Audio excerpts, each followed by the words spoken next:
Ay, good evening mga ka-farmer. Meron tayong video ngayon. Tuturo ko sa inyo kung paano ba kumain ng batiya or watermelon na para mas masarap or mas malasa. Kasi mas masarap ito kung lagyan ng asin. Kasi lalagyan mo ng asin ito,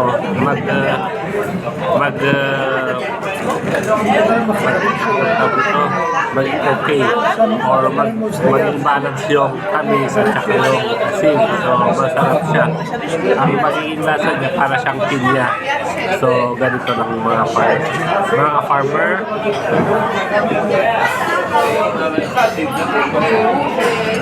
Tapos,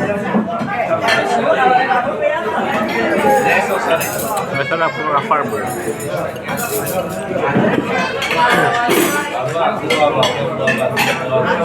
Kung hindi pa nakakalam na batiyak o watermelon ay pwedeng lagyan ng asin.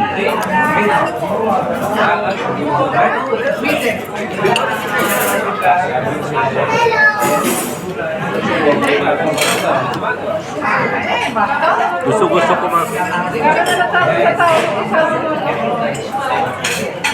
Gusto kong kumain na lagyan ng asin. Gusto kong kumain ng batiyak na may asin. Ano? Papa?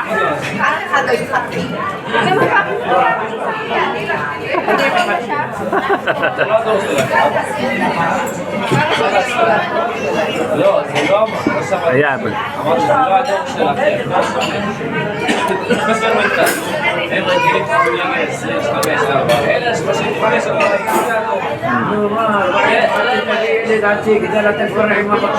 So, paparami ka talaga ng kainin pag lagyan mo ng asin.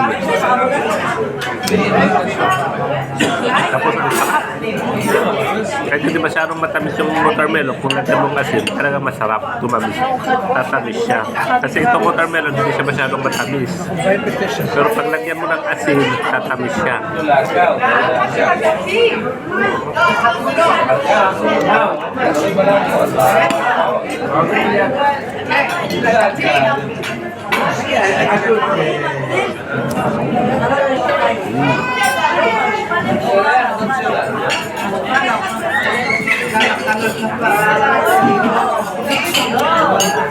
Pag kasi ganito walang asin,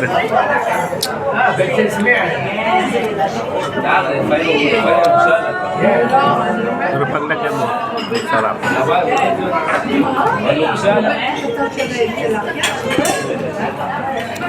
Ayan mga farmer, thank you for watching and sana may natutunan kayo ulit sa ating isang panibagong video.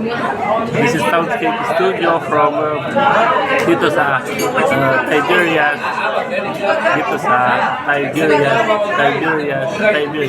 Thank you.